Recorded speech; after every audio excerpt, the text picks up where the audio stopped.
A história do desenvolvimento das armas nucleares. Existiram alguns fatos marcantes ao longo da história que contribuíram de forma decisiva para que o homem fosse capaz de criar tais armas de destruição maciça. Veremos agora como foi o desenvolvimento delas, da descoberta da fissão aos mísseis balísticos intercontinentais. Em 1898, o físico francês Pierre Curie e sua esposa, Marie Curie, encontraram num minério composto por sais de urânio, um novo elemento químico que emitia grandes quantidades de radiação, que eles acabaram por denominar de rádio. Esta descoberta levou a que cientistas e leigos pudessem concluir que os átomos possuem uma enorme quantidade de energia que poderia ser explorada. Em 1911, experimentos feitos por Ernest Rutherford demonstraram que o núcleo dos átomos são compostos por partículas, que foram nominadas de prótons, e eles eram rodeados por elétrons. Em 1932, James Chadwick descobriu os nêutrons. No mesmo ano, John Cockcroft e Ernest Walton conseguiram dividir um átomo pela primeira vez usando meios artificiais. Em 1934, Leo Szilard descobriu a reação em cadeia através de nêutron e também patenteou a ideia da bomba atômica, sendo apelidado então de pai da bomba atômica. Em 1936, a patente da bomba atômica foi entregue em segredo à Marinha Britânica. Em 1938, cientistas alemães informaram a detecção de bário após bombardear urânio com nêutrons. Mais tarde se mostrou que era produto da fissão.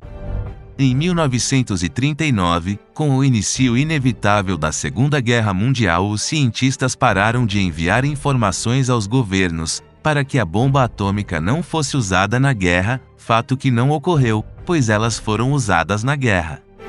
Em 1941, depois de o físico e emigrante Albert Einstein alertar o presidente Franklin Roosevelt de que a Alemanha poderia estar a tentar desenvolver uma bomba de fissão, os Estados Unidos entraram na primeira corrida ao armamento nuclear.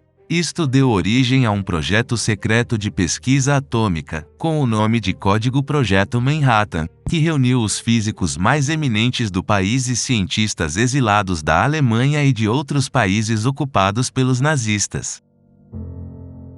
Bomba H. Em 1942 foi pensado em usar hidrogênio nas bombas. As reações que ocorreriam maximizaria o poder de ambas.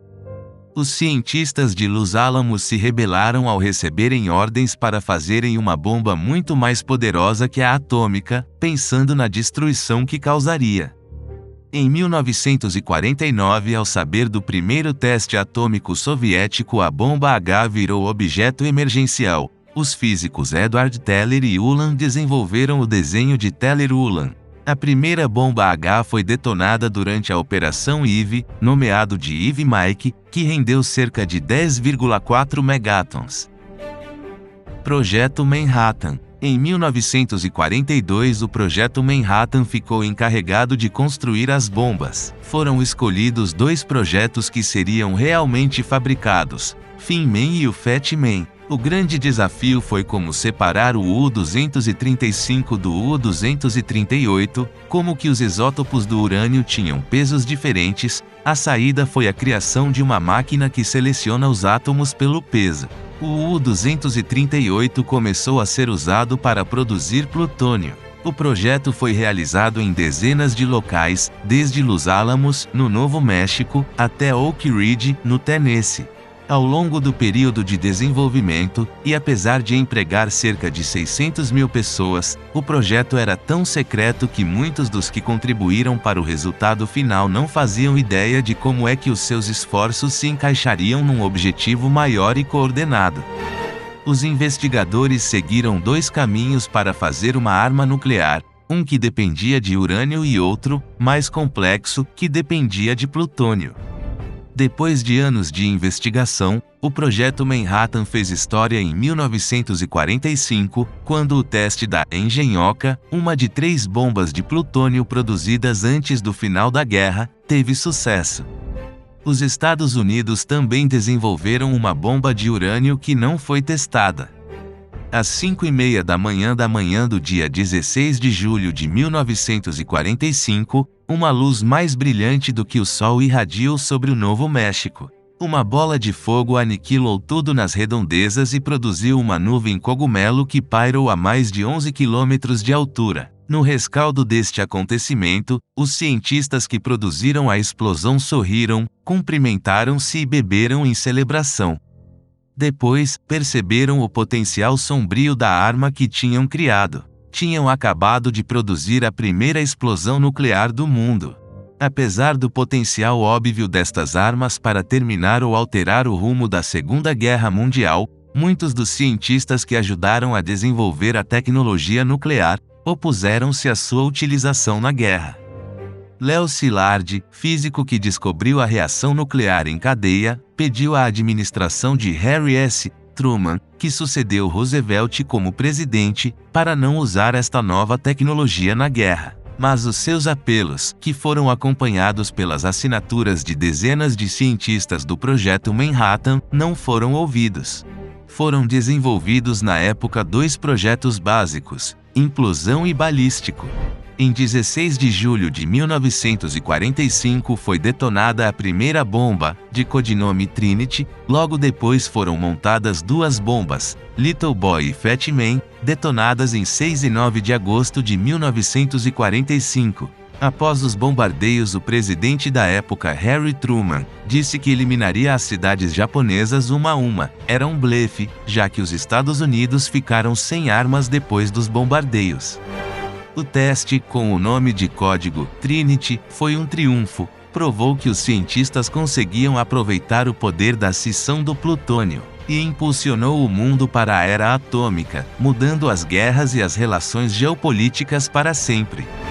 Menos de um mês depois, os Estados Unidos lançaram duas armas nucleares em Hiroshima e Nagasaki, no Japão, provando ainda mais que agora era possível destruir grandes áreas de terra e matar dezenas de milhares de pessoas em segundos. Os cientistas estavam tentando descobrir como produzir a cisão nuclear, uma reação que acontece quando os núcleos atômicos se dividem, produzindo uma quantidade enorme de energia. Desde a descoberta deste fenômeno na década de 1930, a Alemanha nazista foi a primeira a tentar transformar este tipo de energia em arma, mas as informações sobre estes esforços saíram do país juntamente com os dissidentes políticos e cientistas exilados, muitos deles alemães judeus.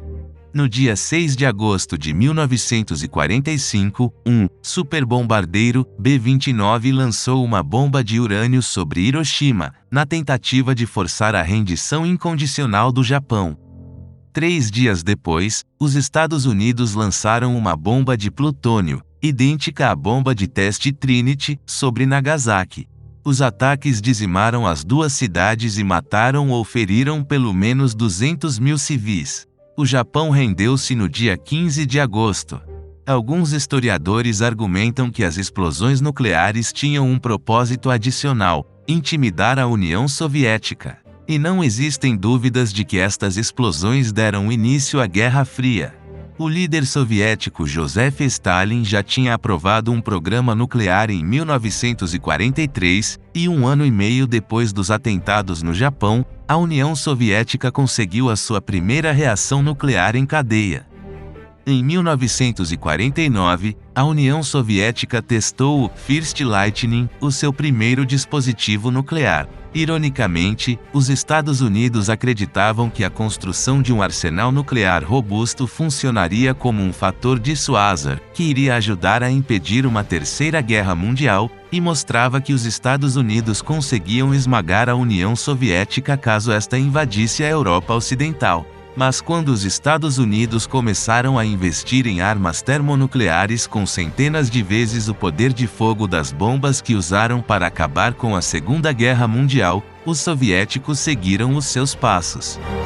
Em 1961, a União Soviética testou a Tsar Bomba, uma arma poderosa com o equivalente a 50 megatoneladas de TNT e capaz de produzir uma nuvem cogumelo com a altura do Monte Everest.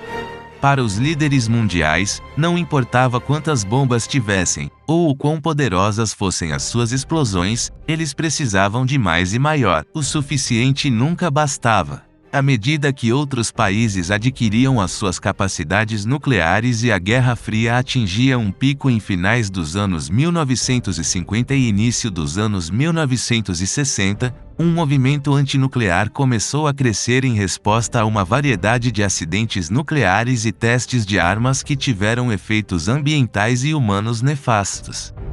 Os cientistas e o público em geral começaram por pedir a proibição dos testes nucleares, e depois apelaram ao desarmamento. Einstein estava entre estas pessoas que avisaram inicialmente a Roosevelt, pois visavam impedir uma guerra nuclear, em vez de a colocar em movimento. Em 1955 houve um manifesto. O físico Einstein e um grupo de intelectuais pediram para o mundo abandonar as armas nucleares. Mas esta questão urgente ficou por resolver.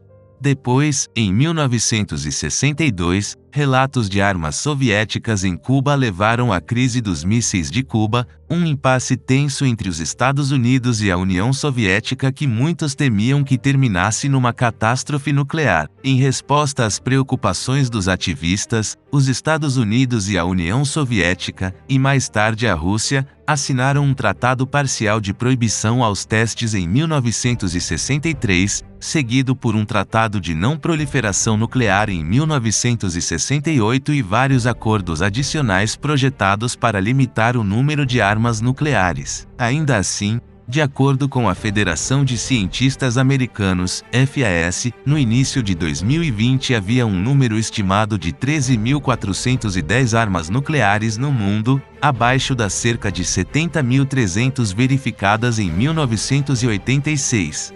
A FAS informa que 91% de todas as ogivas nucleares pertencem à Rússia e aos Estados Unidos. Os outros países nucleares são a França, China, Reino Unido, Israel, Paquistão, Índia e Coreia do Norte. E há suspeitas de que o Irão estão tentando construir a sua própria arma nuclear. Mísseis balísticos intercontinentais. Denominam-se mísseis intercontinentais, os mísseis hipersônicos, capazes de transportar até ao alvo bombas nucleares, num espaço de tempo relativamente curto, como por exemplo o LGM-118 Peacekeeper ou ainda o LGM-30 Minuteman. Estes mísseis podem ter um raio de alcance de cerca de 10.000 km, e atingir velocidades superiores a 20.000 km por hora. Podem também transportar mais do que uma bomba nuclear cujas potências poderão ser 40 a 50 vezes superiores às bombas atômicas usadas durante a guerra. Existem atualmente pelo menos 9 países armados com essas armas.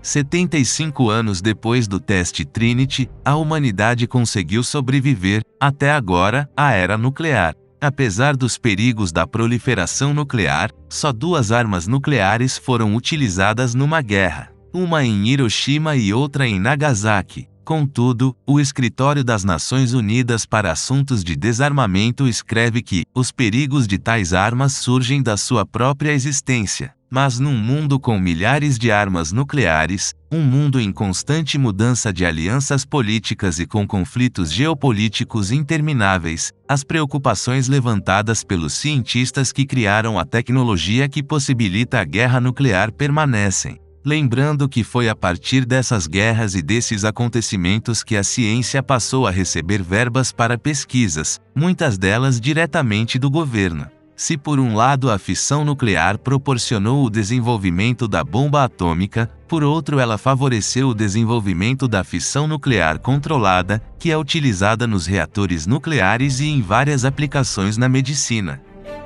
E aí, o que você achou do vídeo de hoje?